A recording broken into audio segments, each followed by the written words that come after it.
Yes, so there is an old Syriac church just next to the Hagia Sophia, which has been functional and which has been looked after and maintained by the Turkish government. So I think you should give them credit for that as well. I do So those people who just say that they are bad, they're converting this church and so on, I think they should look at the reason why Erdogan had to do that. He might have genuine reason. A way to get votes from the... It could be, like I said, there are many factors. Yeah, I'm not denying there are political factors playing here. I never denied that. I've been saying this throughout this talk. What I'm saying is that you should also look at the other side where he actually did, sorry, not him, but the Turkish government have been doing for the past many years and decades and centuries of looking after these different places of worship and using their own taxpayer money to look after these places of worship. Using Islam as a political tool to gain votes. He did it in Istanbul to try to gain votes from İmamoğlu, the Şehir Atatürk party. He's trying to revive neo-Ottomanism with Hagia. It's just going to create division within the country, more existing than they are today. It was not a positive move whatsoever. Everybody has different opinions. So there are people who say it is a positive move, those are people who say it's a negative move. It's an opinion. As a Muslim, you can't be happy with Islam being used as a political tool. Say again? You can't be happy with Islam being used as a political tool. It's being used to gain... No, wait. When you say Islam, first and foremost, would you be happy for a masjid to be converted to a museum? No, because that was a political tool. By the way. No, but I agree. I'm Muslim. I agree with you. I know, but you should first realize that what happened in the court in Turkey was... Wait. You hear me out. Bro, hear me out. The reason they now gave the permission to pray there, which was revoked by the same court during the time of Atatürk, was because this masjid was a waqf, yes? So it was an endowment which was used only as a masjid, which was agreement to be used only as a masjid. This waqf was broken by Atatürk and his party, yes? So what happened? There was injustice done to the Muslim for the past, I don't know how many hundreds of years. I know, but that wasn't the reason why Erdogan did it. Sorry, 86 years. My apologies. I agree with you 100%. Yes. That's not the reason why Erdogan made it into a church. He made it for political reasons. Erdogan didn't make it into a church. No, sorry, made it into a mosque. Sorry, that's what I meant to say. 3 years ago, he said, when asked about Hagia Sophia, there were lots of Muslims saying, why don't you turn it back into a mosque? He said, why don't you fill up the other mosques around Hagia Sophia, which are empty? Yeah. It was done as a political tool. It was not done for religion. But the reason, wait, whether it was political or not, the important thing is what happened in the court. In the court, Yeah, but it's controlled by Erdogan. bro, hear me out. I agree with you. No, hear me out. The reason which was given in the court was that this was a waqf and it was only to be used as a masjid. There was injustice done to the Muslims in 1934 when it was converted into a masjid. Why now? The court would have made that decision 10 years ago, 15 years ago. Why now? It's because Erdogan is receiving a lot of opposition. He's receiving opposition. But I never denied there was a political motive as well. I never denied that. That's why it doesn't make sense why non-Turkish Muslims are glorifying this act. It doesn't make sense. No, wait. Especially you who recognise it. For me, it was a masjid. I'm not glorifying it as anything else. I'm saying it was a masjid. So when a country conquers, when in Islam this is a rule. When Islam, during the time when you didn't have the United Nations, yes, this was a rule everywhere in the Middle Ages. Yes, exactly. So for example, when Ferdinand and Isabella, when they took over Spain from the Muslims, from the Muslims, they converted the masjids into their churches. Yes, the same thing happened during the Ottoman period. You don't want to model your law on the law of a tyrannical, brutal regime like Ferdinand and Isabella's. No, but there's a difference. that, Wait. I'm not justifying the brutality. I'm telling you about what the law was at that time. Everywhere, of course. At the time, not today. That's not how things work today. Yeah, but today, what they used was in the court. They used this injunction that what happened in 1934 was illegal. Yeah, absolutely. So they said, okay, and by the way, it was the same court.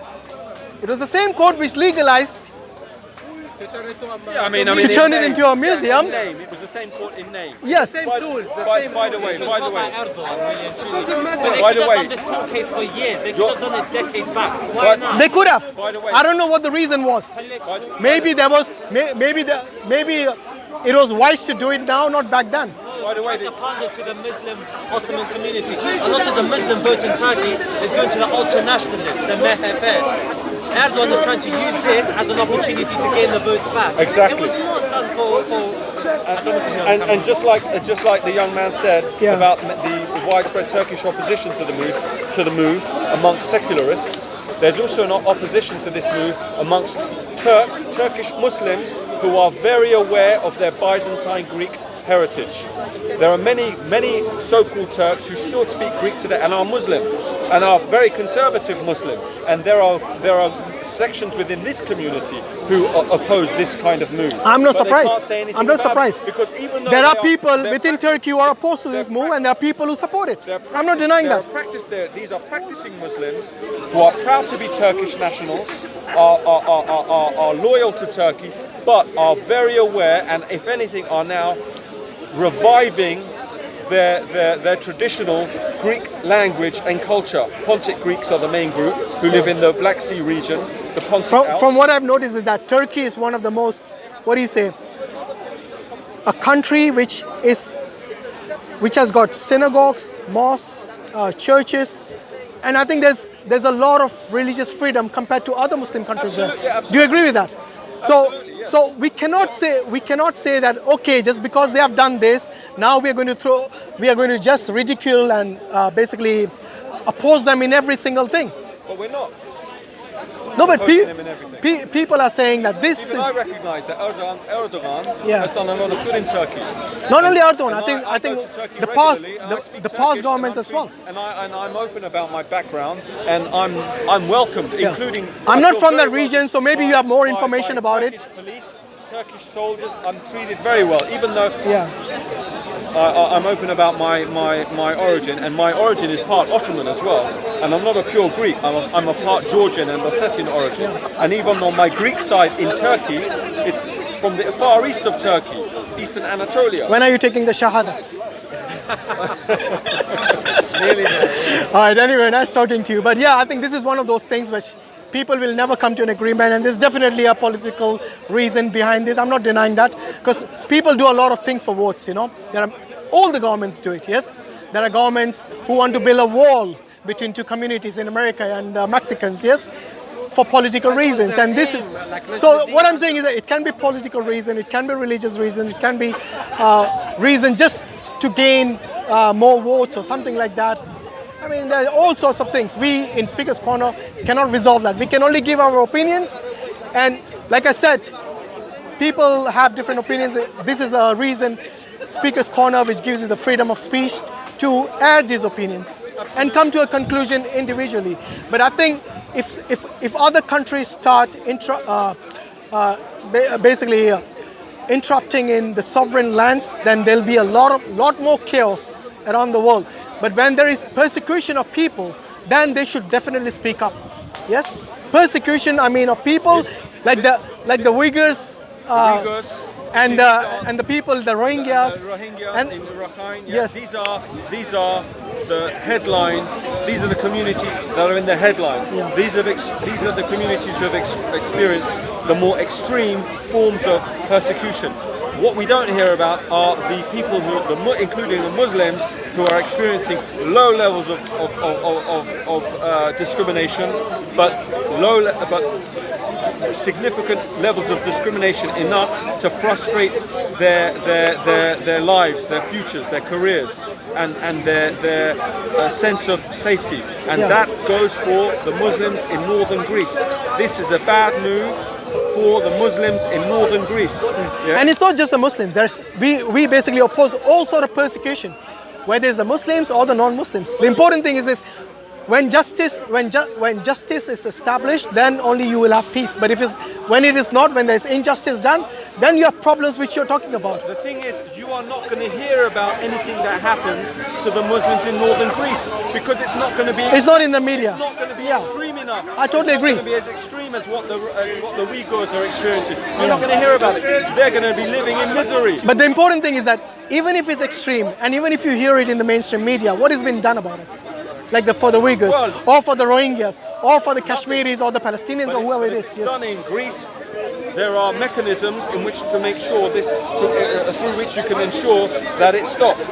So the Muslims of northern Greece have taken the Greek government to court several times in the 80s and 90s through the International Court of Human Rights. Right. So they have And won has there several been any cases. progress? Yeah, they have, absolutely. But this is Okay. going to turn back the clock. This issue with Hagia Sophia is going to turn back the clock. And these Muslims... So if in the Greek government is going to blame those northern Cyprus Muslims for what the Turkish government did, do you think that's just? No, it's not just. Exactly. And it's So not why would one person or one community or one country's fall be punishable? But It's not necessarily the punishment being borne by somebody else. It's not necessarily going to be a centrally directed Okay. policy of So discrimination against the Muslims. so in northern if the Greece. Greeks do it, then they are basically doing exactly what they're blaming the Turks for doing it. In other words, injustice. You see what I mean? However, the big difference between Constantinople and northern Greece is Istanbul doesn't have 500,000 Christian Orthodox. I don't know how many are there. Whereas northern Greece, Greek Macedonia and Thrace Yeah. have a living Muslim community of up to 500,000. In northern, In East Macedonia and Thrace, the part of the northeast of Greece. how come there are so few mosques over there in Greece? Well, they're not in that area. There are. In that area, there are lots of mosques. No, the capital. I think I heard recently. There are no indigenous Muslims. Recently, they had like a mosque built there or something. I'm There not are sure. no indigenous Muslims there. No, but there were a lot of Muslims because the mosque is getting filled.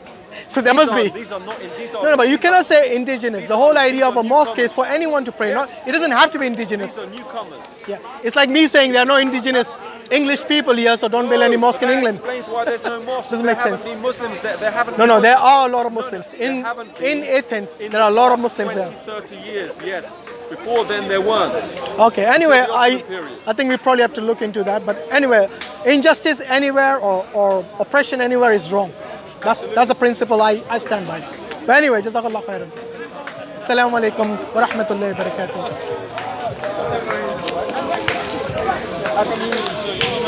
No religious discussion. This one's yours? Who's that?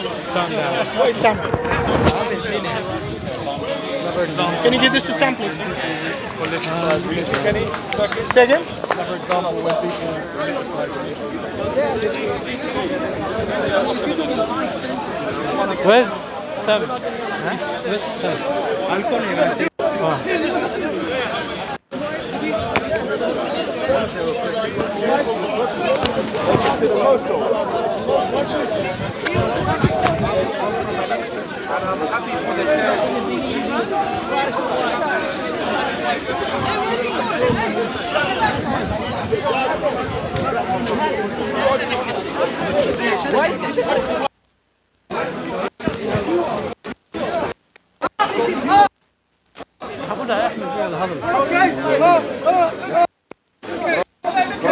Drug guy, yeah?